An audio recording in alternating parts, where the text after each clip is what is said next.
Dios les bendiga, mis hermanos. Para mí es un privilegio estar en contacto con ustedes nuevamente este domingo, primer día de la semana, domingo 2 de agosto, que nos reunimos para considerar la reflexión del Evangelio que correspondería en esta fecha. Este texto se encuentra en San Mateo capítulo 14, los versículos del 13 al 21. Y yo he puesto como título a esta reflexión: denles ustedes mismos de comer. Es un pasaje muy hermoso, muy conocido, que en nuestras Biblias tiene como título la alimentación de los 5,000.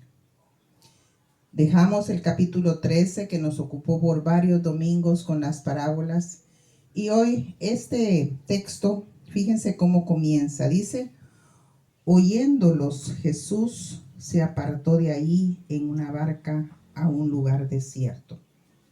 Así inicia el texto de este domingo. Y es que si ustedes van al principio del capítulo 14, la noticia es la muerte de Juan el Bautista. Cuando la palabra de Dios nos dice en el versículo 13, oyéndolo Jesús se apartó, tenemos que hacer nosotros la interpretación de que posiblemente Jesús, al saber la noticia de la muerte de Juan el Bautista, desea estar un rato solo, desea apartarse a un lugar, pero la multitud le sigue, porque Jesús está desarrollando su ministerio acompañado de 12 personas que él ha escogido y de muchos más hombres y mujeres que le seguían fieles. Entonces vamos a aprovechar este detalle de la muerte de Juan el Bautista. ¿Se recuerdan ustedes la historia? En un banquete que celebraba Herodes, fue decapitado. Para hacer un contraste, en ese banquete opulento, donde no se sabe qué tipo de manjares se distribuyeron a los invitados, y esta comida que Jesús, como vamos a ver en el pasaje, comparte con la multitud que llega a oírle. Entonces ese contraste es en un banquete que termina en muerte y una comida de Jesús que sostiene la vida de sus seguidores. Un banquete en donde se manifiesta lo que es el odio y cualquiera de las bajas pasiones del ser humano, con una comida que Jesús comparte porque tiene compasión de las personas. A pesar de que Jesús buscaba la soledad y que la multitud se aparece, él tuvo compasión de ellos. Sanó, dice la palabra, a los que de ellos se encontraban enfermos. Pero el punto central del pasaje, y lo vamos a ver en el desarrollo de la reflexión, es ese milagro.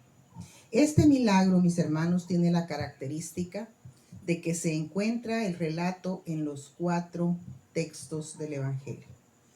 Todos incluyeron este milagro: Mateo, Marcos, Lucas y Juan. Con diferencias, porque ninguno lo relata con las mismas palabras. Hay detalles diferentes en el relato de cada uno de los evangelistas.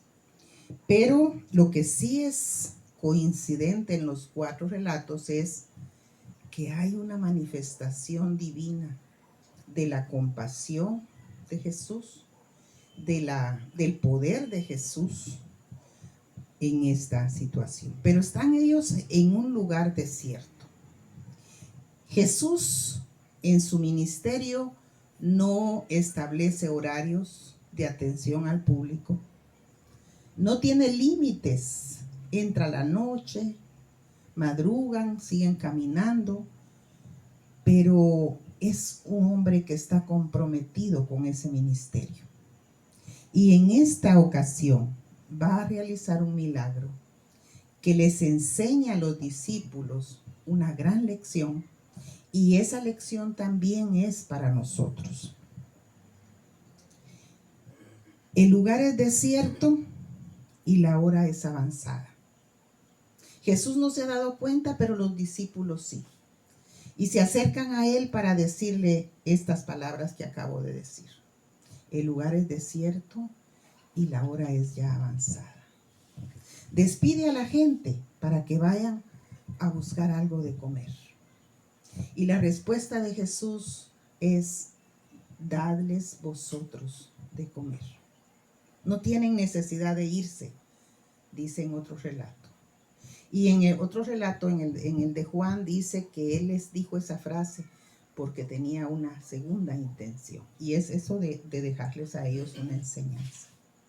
Miren cómo Jesús, que está, como acabo de decir, comprometido con todo lo que corresponde a su ministerio, quiere enseñarles a los discípulos que ellos también son responsables de ese proyecto de misión que están desarrollando. Quiere enseñarle a los discípulos que no es nomás vayan a buscar qué comer, que ellos tienen que proveer lo necesario. Y entonces empiezan las excusas, porque los discípulos, fíjense ustedes que cuando Jesús manifiesta la compasión por aquella muchedumbre que le sigue y que no se dio cuenta del horario, que no se puso a pensar que en ese lugar no había dónde comprar, Él es responsable de proveerles y quiere enseñarles a que los discípulos también lo sean. Pero ¿cuál es la diferencia? Aquí hay una gran diferencia en cómo Jesús enfoca su ministerio y cómo lo enfocan sus discípulos. Los discípulos dicen que se vayan a buscar ellos dónde comer. Los discípulos dicen: no tenemos con qué darles de comer. En el relato de Juan, del Evangelio según San Juan, dice que le dijeron: solamente hay un niño aquí que tiene 5 panes y 2 peces. Pero ¿qué es eso para darle de comer a esta multitud? También se dice 200 denarios no alcanzarían para comprar pan para toda esta gente. Es decir, un enfoque diferente de Jesús que dice darles de comer. Y un enfoque de los discípulos también diferente, en donde no están pensando lo que tienen, sino lo que no tienen. No tenemos dinero, pero ni 200 denarios alcanzarían. Y aquí está apenas un muchacho que solo tiene 5 panes y 2 peces. Siempre, mis hermanos, nosotros tenemos que también ver los textos como iglesia. ¿Y qué nos enseñan como iglesia? ¿A quién nosotros nos podemos parecer en este relato? ¿Tenemos esa responsabilidad de una misión integral como la de Jesús? ¿O tenemos esa tentación de creer que no nos va a alcanzar, que se va a gastar mucho, que ni aunque gastemos todo el dinero que está en la caja, no nos alcanzaría para darle de comer a toda la gente? Miren que estamos analizando esto precisamente en un tiempo donde la necesidad de alimento está cerca de nosotros. Y yo sé que las juntas de diáconos, los diáconos y las diaconisas han hecho una gran tarea compartiendo bolsas de víveres con personas, con familias. Pero que nos agobia el pensar: no nos alcanza para darle a todos. No podemos darles a todos. Esa es la gran diferencia entre la manera como los discípulos y nosotros como iglesia enfocamos el ministerio, la misión, y cómo el Señor Jesús la enfoca. Cristo los está haciendo partícipes de la tarea misionera integral. Jesús podía haber sentado a la gente él solo y hacer que comieran por su poder, pero los hace partícipes a ellos. En el relato de Juan, del Evangelio de San Juan, dice que les dijo que los sentaran en grupos. Y hay análisis que hacen los comentaristas de que esa era una manera práctica de poderle repartir a la muchedumbre sin confundirse, sin darles a unos y dejar sin comer a los otros. Los sentaron, siéntenlos en grupos y espérense. También ellos hicieron algo. No solo el milagro lo hizo Jesús. Jesús hace partícipes a los discípulos de la bendición que va a ocurrir en ese momento. También les da responsabilidad. Nosotros hoy como iglesia tenemos que sentir que somos desafiados a sentirnos también responsables de proveer comida si se presenta la necesidad, ropa si hay necesidad, alojamiento para personas que se quedan sin hogar, atención médica o medicamentos. La iglesia puede hacerlo. Si no se pone a pensar, no nos va a alcanzar, no tenemos. Si no nos ponemos a pensar en lo que no tenemos, sino pensar en lo que sí tenemos. La palabra de Dios dice que el Señor Jesús tomó los 5 panes y los 2 peces. Aquí hay una figura que muchos la toman como un gesto de la Eucaristía. Porque la palabra de Dios dice que el Señor tomó los panes, los bendijo, dio gracias, los partió y los dio. Que son actos exactamente que hacemos cuando participamos del sacramento de la Cena del Señor. Y son actos que también todo judío realiza cuando se sienta a la mesa con su familia. Toma el pan, da gracias, bendice ese pan, lo parte y se lo da a los miembros de la familia. Es un acto especial. Recordémonos, mis hermanos, que cuando aquellos discípulos se encontraron con Jesús resucitado, camino a Emaús, no lo conocieron, pero se percataron de que era Jesús cuando lo vieron partir el pan. Porque ese es un gesto propio de cada uno de los siervos de Dios. Yo estoy segura que si ustedes han visto cómo se imparte el sacramento en la iglesia por diferentes siervos de Dios o siervas de Dios, cada una tiene una manera especial de hacerlo. Pero los pasos son esos: dar gracias, bendecirlo, partirlo y darlo para que sea repartido. ¿Cuál es el resultado de esa bendición, de ese partir el pan, de ese compartir el pan? Comieron todos hasta que se saciaron y sobraron todavía 12 cestas de pan, de los pedazos. Hubo abundancia. Hubo abundancia en un accionar de Jesús muy, muy diferente al pensamiento de aquellos discípulos.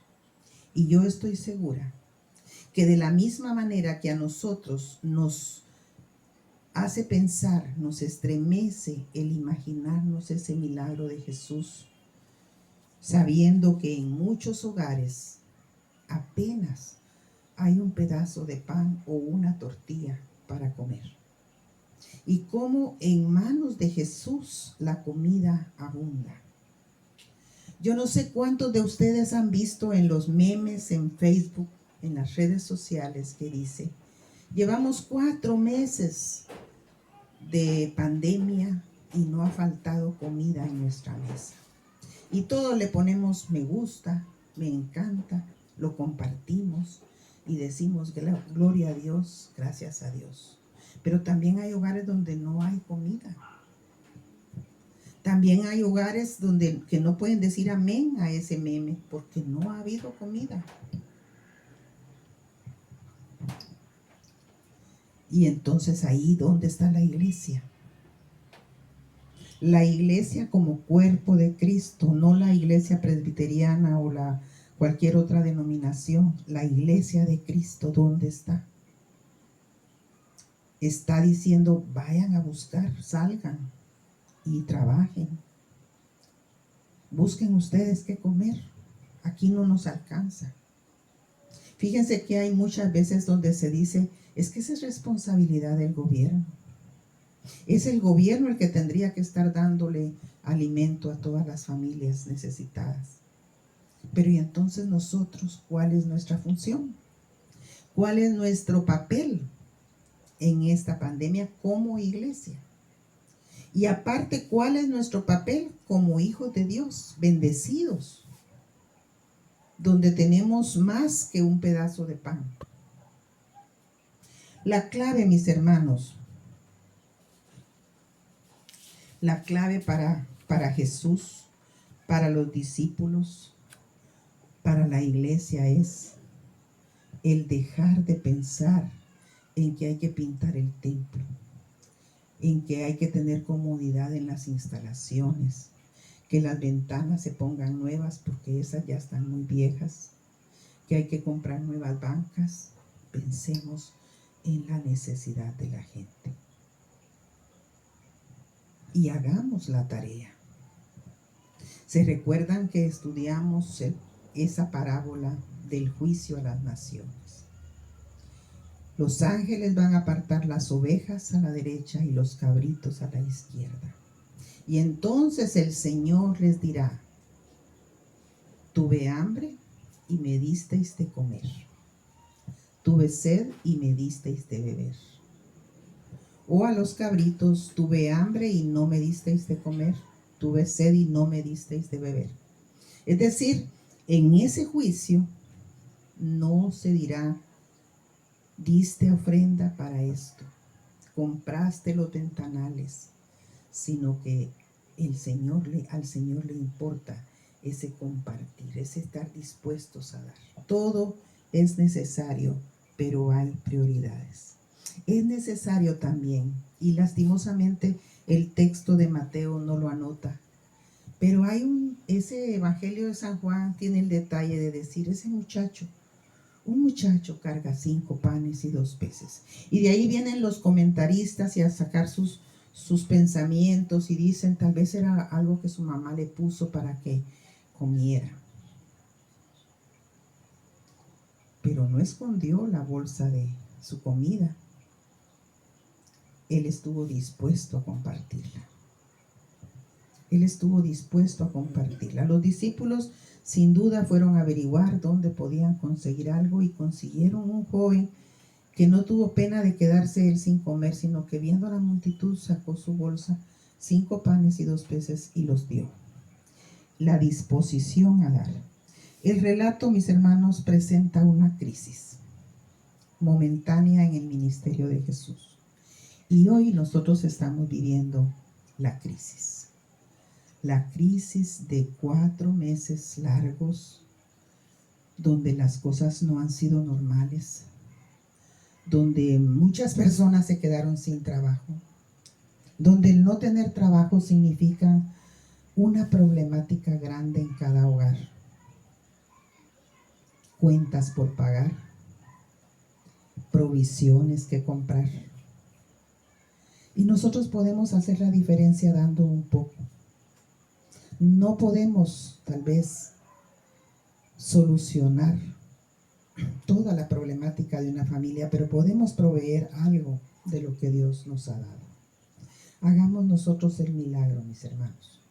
Recordémonos cada vez que nos sentemos a la mesa, ese bendecir, dar gracias y bendecir la comida, tan significativo, tan propio de Jesús, que en distintos momentos del Evangelio lo hace y que es una enseñanza para nosotros. Así lo tenemos que hacer nosotros.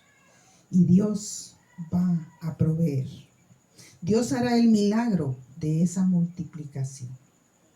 Esa multiplicación visible, no imaginaria. Aquí no estamos hablando de una parábola ni una alegoría. No es algo, sino que es un evento real. Eso es visible y es verídico. ¿Se ha cumplido en nuestras vidas en determinadas oportunidades? Posiblemente. Y nosotros podemos hacer que se cumpla en la vida de los demás. Solamente que no atesoremos ni como seguidores de Jesús, ni como padres de familia, ni como miembros de la iglesia, que no atesoremos, sino que compartimos. Compartir con otros, con los necesitados. Que Dios les bendiga, mis hermanos, y que Dios nos siga ayudando en este tiempo de dificultad.